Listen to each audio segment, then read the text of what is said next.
Boas tardes, boas noites. Aproveitando a proximidade do Natal, em que o que se busca é despertar em nós o exercício da fraternidade, do amor, né? Combinado com o momento singular que vivemos nessa encarnação, dos riscos de infecções e doenças, vamos ler uma mensagem de Joana de Ângeles, psicografada pelo Divaldo, em 23 de abril de 2014. Amor e saúde. A excelência do amor é a base de segurança para uma existência feliz. Somente através do amor consegue o espírito a sua plenitude na vilegiatura carnal. Desenvolver esse nobre sentimento é tarefa a que se deve dedicar até o sacrifício todo aquele que aspira pela autoconquista, pelo reino dos céus no coração e na mente. Então, ela, nesse aspecto, ela justifica por que temos que conhecer os mecanismos do amor, né? Por que temos que exercitá-lo. Continua. Inicialmente, expressa-se como instinto de reprodução nas fases primárias do processo de evolução. A partir daí, ei-lo em forma de libido, que o conhecimento moral irá transformando em fraternidade, embora permaneça nas suas raízes para o mistério sublime da procriação. Então, são expressões diferentes desta lei maior universal, finalidade maior da criação e do Criador, que vai assumindo diferentes facetas com as quais lidamos ao longo da nossa jornada. Continua Joana. Quando atinge o patamar da paixão superada e se alcandora de ternura, responde pelo bem-estar e harmonia que tomam conta do ser. Enquanto se mantém como força do prazer e de interesse imediatista, é responsável por males incontáveis que afetam a saúde e dão lugar a somatizações lamentáveis. Necessário aprender-se a amar, para evitar que as paixões do desejo assumam o comando das emoções e o transforme em morbidez. Então, até para que possamos entender e praticar o amor, temos que conhecê-lo e discipliná-lo dentro de nós, nas suas diferentes expressões, né? E ela continua exemplificando. Em alguns casos em que a pessoa foi vítima de repressões e de outras contingências castradoras, apresenta-se possessivo ou disfarça-se em ternura asfixiante que leva a resultados nefastos. Quando experiencia a solidão e encontra outrem que inspira desejo, o indivíduo não amadurecido psicologicamente idolatra-o, deixa-se arrebatar por qualidades que lhe são atribuídas, mas que, em verdade, não possui. Tenta fruir ao máximo do relacionamento direto ou não, enquanto experimenta emoções desencontradas de admiração e inveja, de domínio e de competição. Surgem lentamente o medo da perda, o receio de sofrer o abandono e começa a entrar em choque e a assumir comportamentos de exigências descabidas. Então, ela, de alguma forma, ela está exemplificando com boa parcela dos comportamentos humanos presentemente, né? Podem ocorrer nessa fase os terríveis crimes passionais derivados do ciúme injustificável ou da cólera súbita por qualquer mínima contrariedade. Diante de ases e campeões de qualquer teor, a quem não pode dominar, a inveja da sua glória arma o ser imaturo de conflitos que lhe demonstram inconscientemente que o outro é tão humano que, na condição de mortal, pode ser eliminado, e mata-o. O combustível de manutenção do amor é o respeito pelo outro, o que proporciona bem-estar na relação, aumenta o prazer na convivência e alegria pelo seu progresso e conquistas. Então, a base, né, do amor é o respeito. O respeito, ele é precedente. Antes de amar alguém, nós devemos respeitar esse alguém. E o respeito não cabe só às pessoas que amamos, cabe em relação a todas as pessoas, né? A começar pelos nossos adversários e nossos inimigos, né? Continua Joana. Não aguarda retribuição nem compete o amor, né? Porque não se sente solitário. Seus valores são oferecidos ao outro de maneira espontânea e confortadora. Com o hábito de superar os impositivos egoísticos, nada exigindo, torna-se um centro de irradiação de emoções aprazíveis que a todos felicita. A vivência do amor é dificultada pelo ego, ainda primitivo, pelo eu, né? Que sempre espera fruir, beneficiar-se, utilizando-se dos demais. Quando tocado pela sublime chama, faz-se doador com a capacidade de ajudar e fazer felizes todos os que lhe cercam, todos os que se lhe acercam. A sua vibração harmônica faz-se tão benéfica e cativante que se doa em clima de paz. O amor é a alma do universo. Muito bem, então só um pequeno breque aqui, né? Jesus nos trouxe que o amor, ele está diretamente ligado ao deslocamento do interesse do outro e não mais do próprio interesse, né? Amar significa verificar o interesse do outro, fazer para o outro aquilo que gostaríamos que fosse feito para nós. Então, além de nos conhecer, temos que conhecer o outro para atender às suas expectativas, né? Para o que seja melhor para ele, fazer para ele aquilo que gostaríamos que fosse feito para nós. Com isso, é um aspecto de doação e não de usufruto próprio. Até muitas vezes, amar o outro significa deixá-lo à vontade e não sufocá-lo. Tal qual um filho, por exemplo, né? Nós cuidamos do filho, mas ele tem que ser autônomo, né? E muitas vezes temos que afastar para que ele exercite, ele pratique ser ele mesmo, né? E não algo que nós temos que trazer como nossa posse para apresentação aos outros, né? Continua Joana. Distúrbios de variada nomenclatura têm raízes na ausência do amor, nos seus antípodas, quais o ressentimento, o rancor, a indiferença, o ódio. Então, toda vez que nós encontramos esses conceitos dentro de nós e nos outros, na verdade, isso representa a ausência da prática do amor. Por isso que na doutrina, né, se sugere e se prescreve, né, a caridade, porque a caridade é o amor em prática. Então, quando praticamos a caridade, estamos exercitando o amor e com isso estamos combatendo o próprio ressentimento, o próprio rancor, a própria indiferença e buscando eliminar o ódio.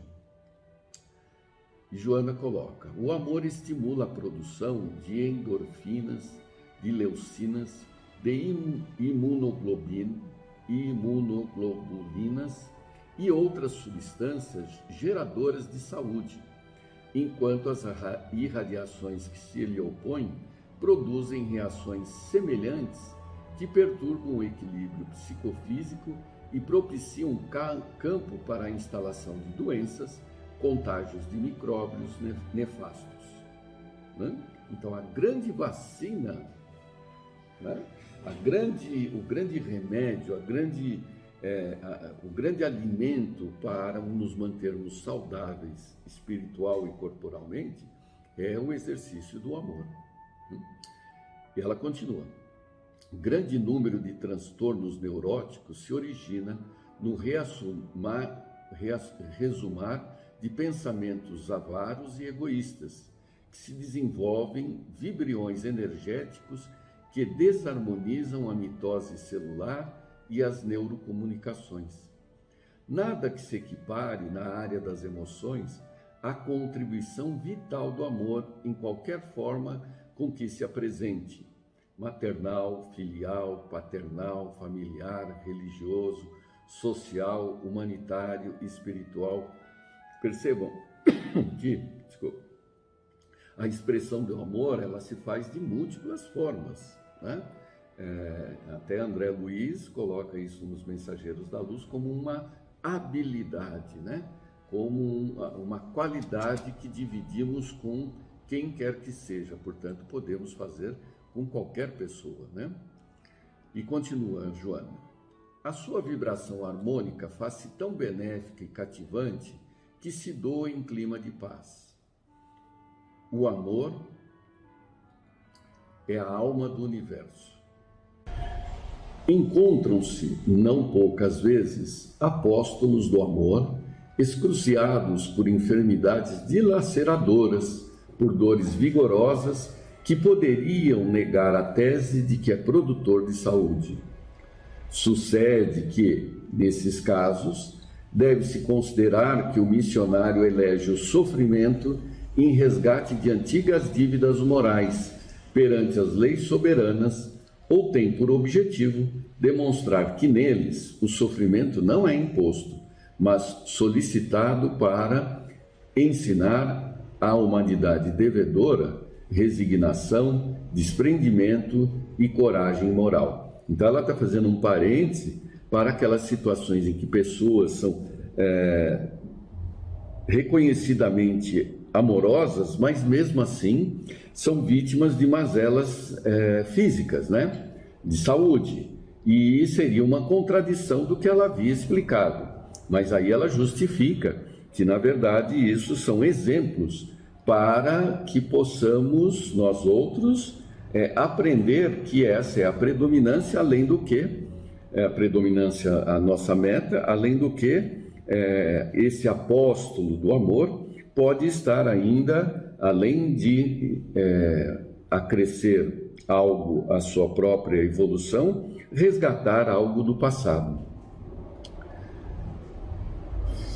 A bênção do amor transforma pigmeus em verdadeiros gigantes, e são esses que se fazem estímulo e força para a edificação da sociedade feliz.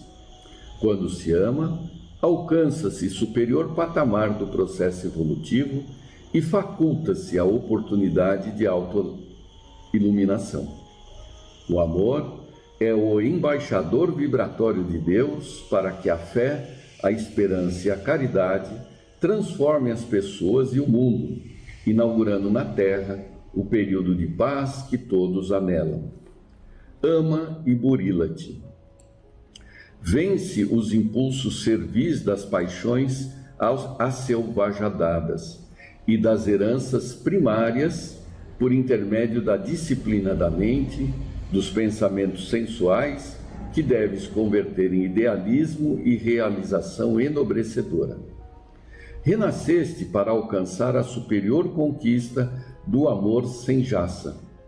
Não postergues o momento de alcançar essa honrosa meta. Jesus viveu o amor de tal maneira e com tal significativa profundidade que o seu exemplo tem estimulado legiões de missionários espirituais a vestirem a indumentária carnal para imitá-lo e ajudar os renitentes no egoísmo e nas dissipações vergonhosas. Ama sem nenhuma exigência e torna-te fonte inexaurível de bondade, acendendo luzes na escuridão, enquanto distribuís paz e misericórdia a toda aflição. E aí, durante as nossas reuniões ao longo da semana, restou destacado que o amor é um estado de espírito, né? Muito embora nós tenhamos como pano de fundo amar algo, amar alguém, amar alguma coisa, que na gramática nós chamamos, né, de verbo transitivo direto. Quem ama, ama alguma coisa, né? Então, nós aprendemos na escola que amar significa amar alguma coisa ou alguém, é um verbo transitivo direto.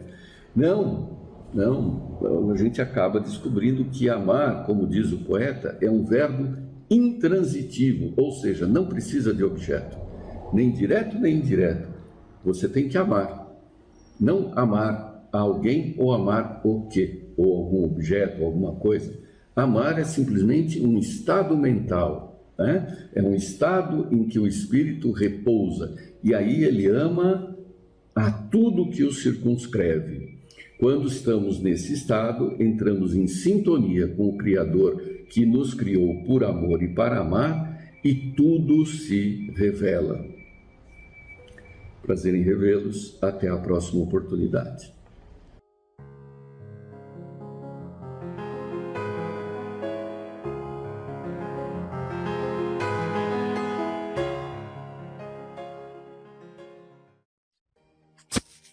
Jesus esteja junto ao coração de cada um.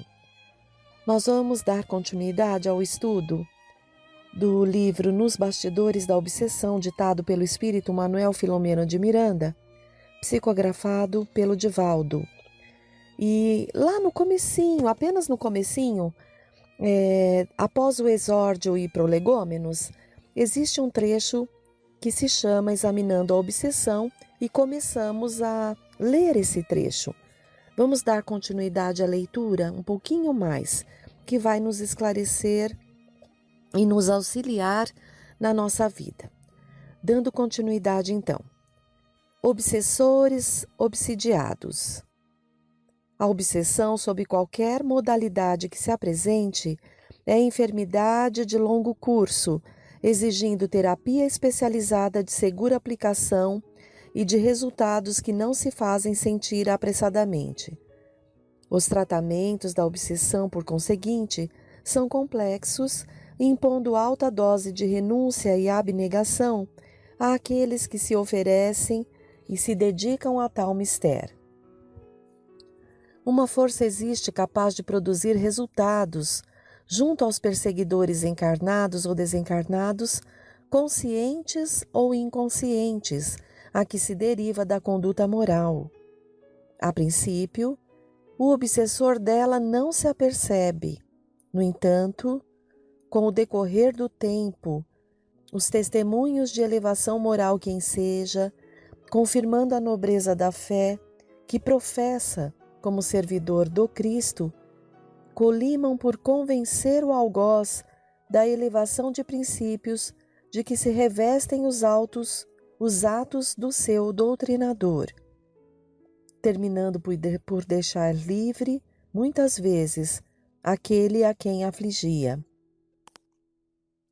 Além da exemplificação cristã, a oração consegue lenir as úlceras morais dos assistidos, conduzindo benesses de harmonia que apaziguam o desequilibrado, reacendendo nele a sede e a necessidade da paz. Nem sempre, porém, os resultados são imediatos. Para a maioria dos espíritos, o tempo, conforme se conta na Terra, tem pouca significação.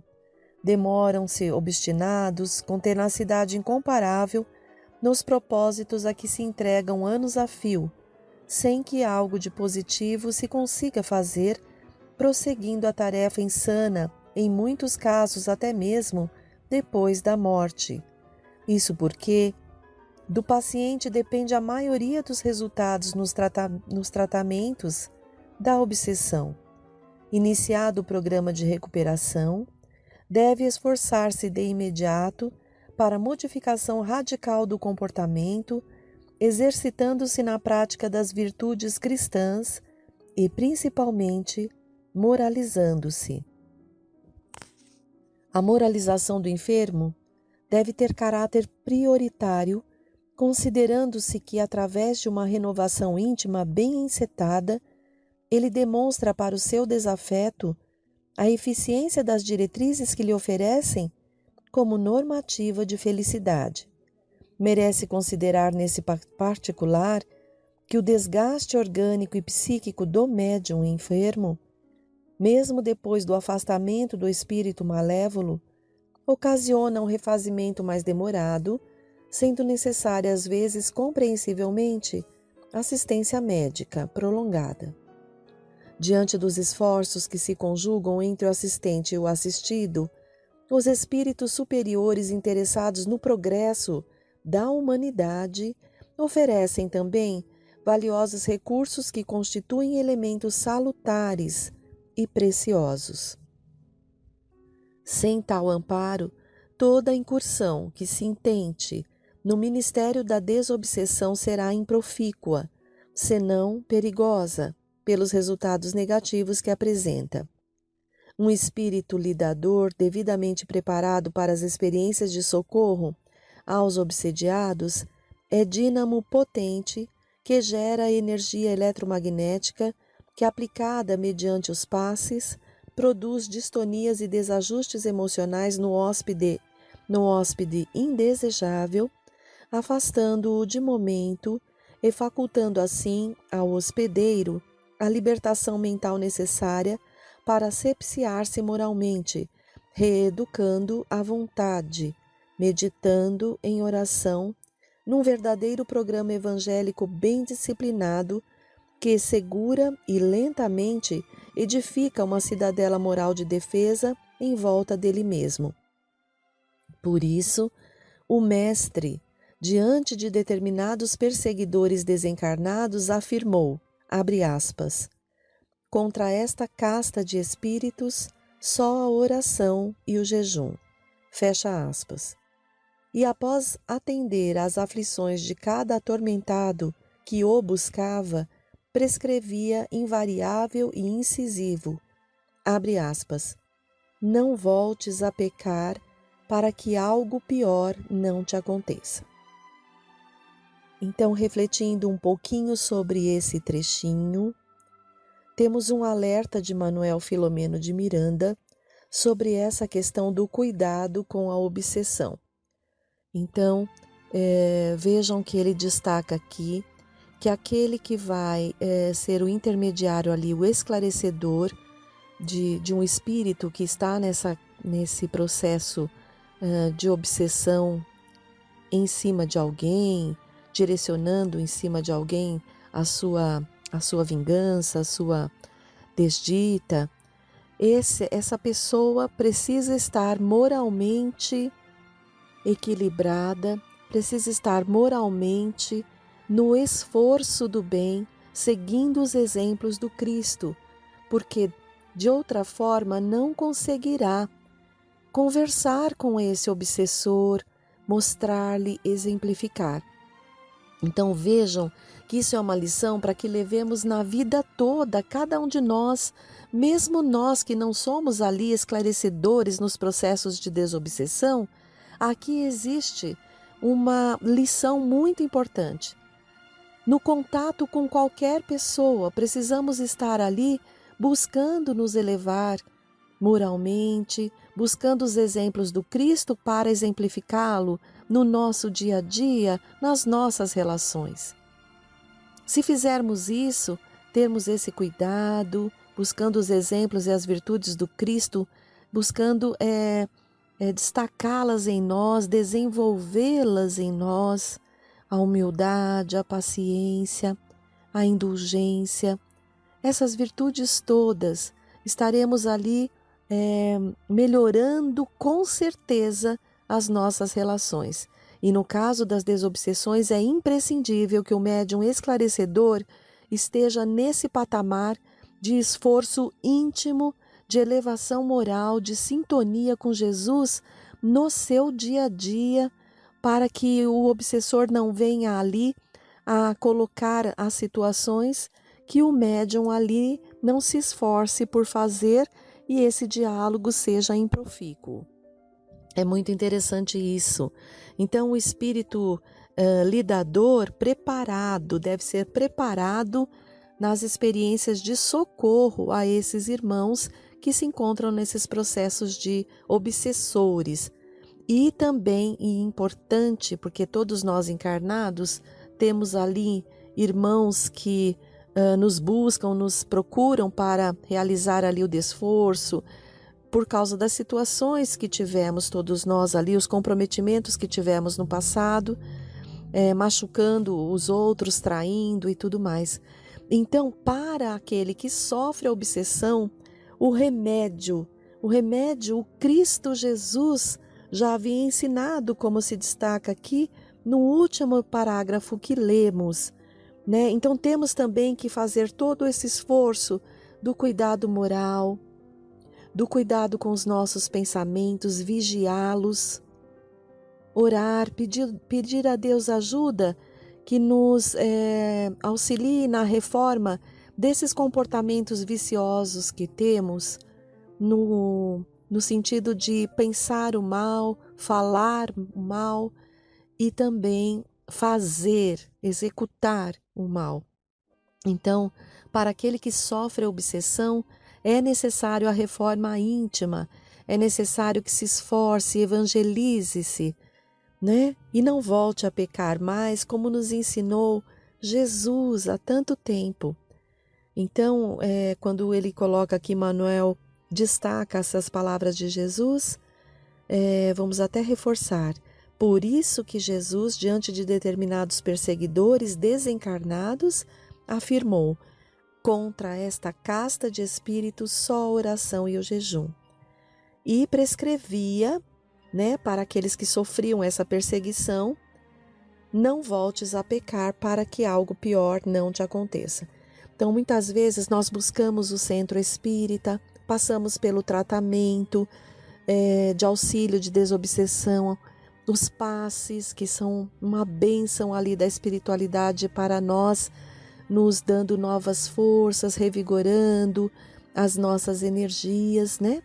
E aí assim saímos daquela pressão momentânea e não modificamos o nosso pensamento e nem a nossa conduta.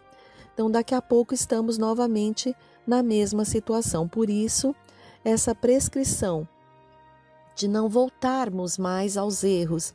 Então, a vigilância no pensamento, né? Buscando sempre a oração, a prece, pedindo a Deus ajuda, mas fazendo a reforma íntima, nos evangelizando e colocando em prática.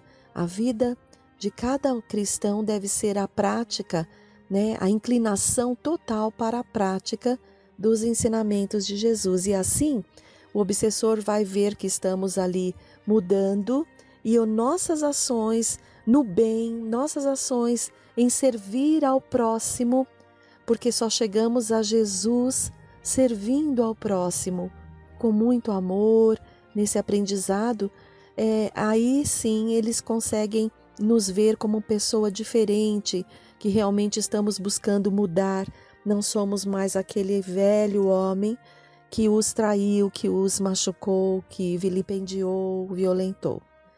Então, o caminho para nos livrarmos da obsessão é nos auxiliarmos na reforma íntima, nos afinarmos mais com Jesus na nossa vida, não só em pensamento, mas em palavras e atos. E agora nós vamos para o livro Boa Nova, psicografado por Francisco Cândido Xavier, o nosso Chico, e tudo está tão ligado, maravilhosamente ligado, e essa mensagem chama-se A Luta contra o Mal. Nós vamos lê-la e compartilhar porque nos relembra ali uma situação em que Jesus conversa com um dos seus companheiros e nos dá uma lição também, não só a esse companheiro, mas a nós. E lembramos do Natal que se aproxima, do amor que podemos sentir que Cristo Jesus tem por cada um de seus irmãos, filhos do mesmo Pai, Criador de tudo e de todos. Então que possamos nos harmonizar com Jesus sempre. E essa época de Natal, tudo nos favorece. As próprias vibrações do planeta tendem a melhorar, principalmente, claro, nos países cristãos, naqueles que têm esse pensamento em reconhecimento do Cristo. E então vamos lá. A luta contra o mal, do livro Boa Nova, capítulo 7. De todas as ocorrências da tarefa apostólica, os encontros do Mestre com os endemoniados constituíam os fatos que mais impressionavam os discípulos. A palavra diabo era então compreendida na sua justa acepção. Segundo o sentido exato da expressão, era ele o adversário do bem, simbolizando o termo. Dessa forma, todos os maus sentimentos que dificultavam o acesso das almas à aceitação da Boa Nova e todos os homens de vida perversa que contrariavam os propósitos da existência pura que deveriam caracterizar as atividades dos adeptos do Evangelho. Dentre os companheiros do Messias, Tadeu era o que mais se deixava impressionar por aquelas cenas dolorosas. Aguçava-se-lhe, sobremaneira, a curiosidade de homem, os gritos desesperados dos espíritos malfazejos, que se afastavam de suas vítimas sob a amorosa determinação do Mestre Divino. Quando os pobres obsediados deixavam escapar um suspiro de alívio, Tadeu volvia os olhos para Jesus maravilhado de seus feitos. Certo dia em que o Senhor se retirara, com Tiago e João, para os lados de Cesareia de Felipe, uma pobre demente lhe foi trazida a fim de que ele, Tadeu, anulasse a atuação dos espíritos perturbadores que a subjugavam. Entretanto, apesar de todos os esforços de sua boa vontade, Tadeu não conseguiu modificar a situação. Somente no dia imediato ao anoitecer, na presença confortadora do Messias, foi possível à infeliz dementada recuperar o senso de si mesma. Observando o fato, Tadeu caiu em sério e profundo cismar. Por que razão o mestre não lhes transmitia automaticamente o poder de expulsar os demônios malfazejos para que pudessem dominar os adversários da causa divina?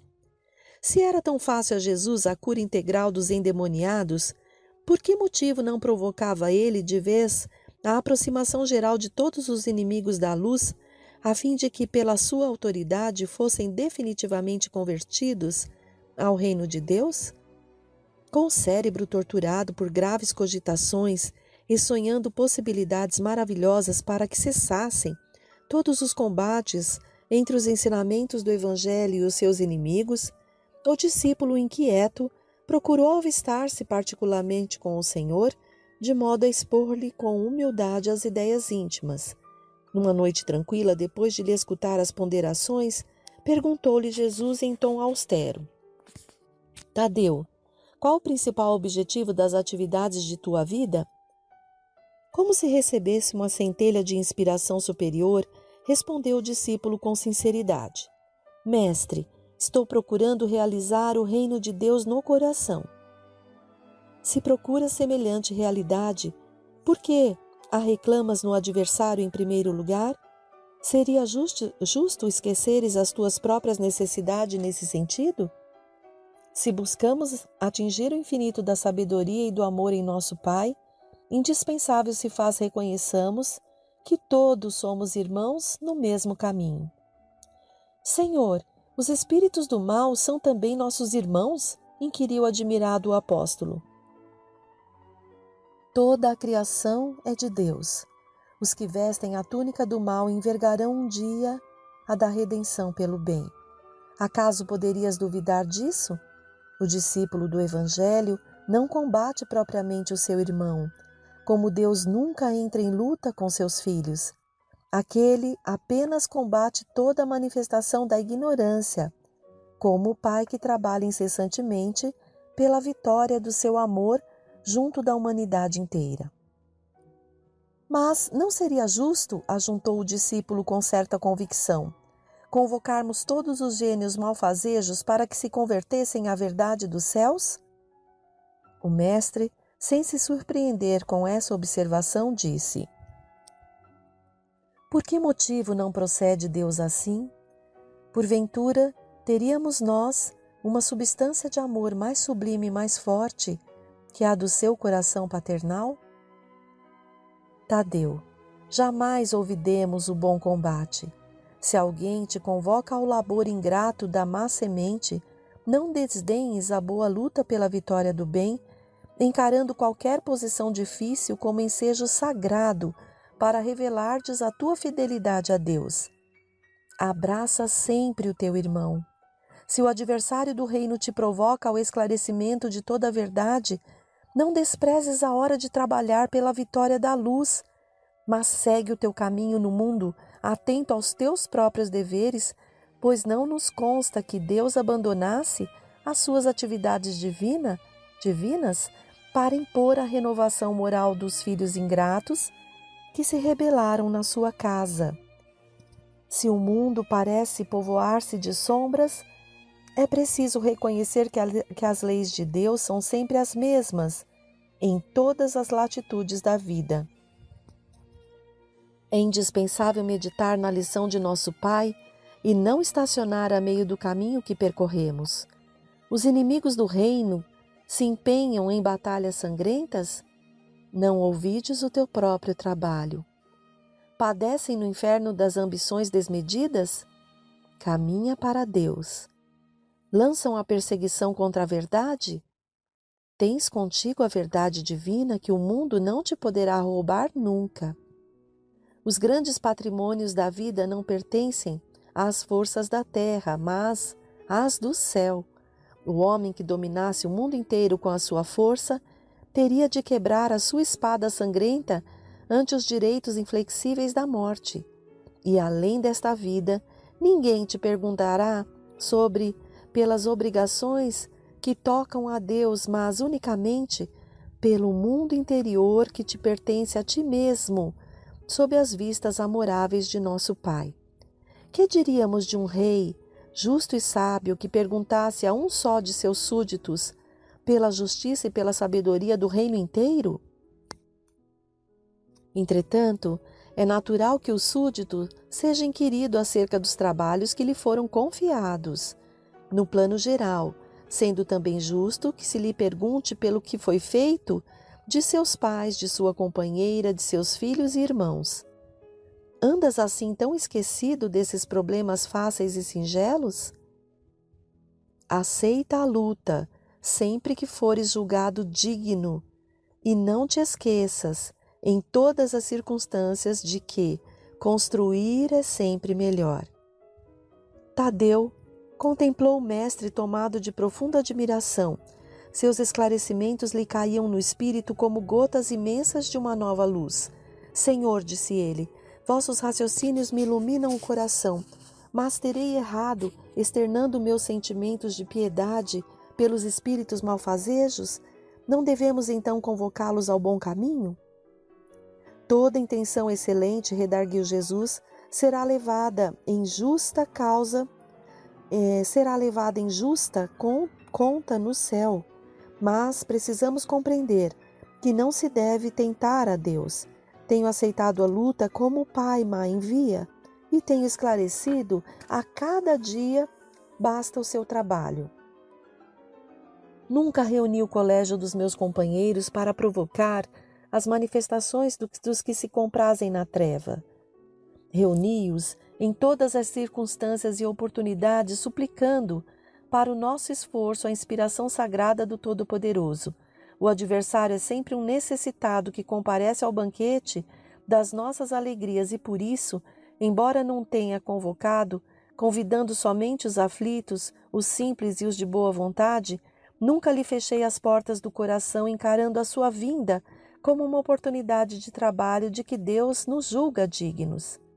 O apóstolo humilde sorriu, saciado em sua fome de conhecimento, porém acrescentou preocupado com a impossibilidade em que se via de atender eficazmente à vítima que o procurava.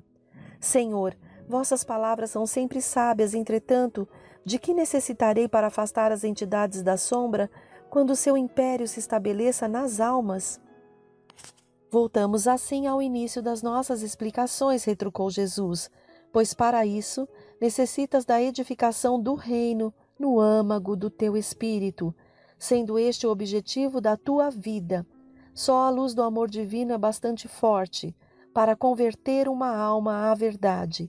Já viste algum contentor da terra convencer-se sinceramente tão só pela força das palavras do mundo? As dissertações filosóficas não constituem toda a realização.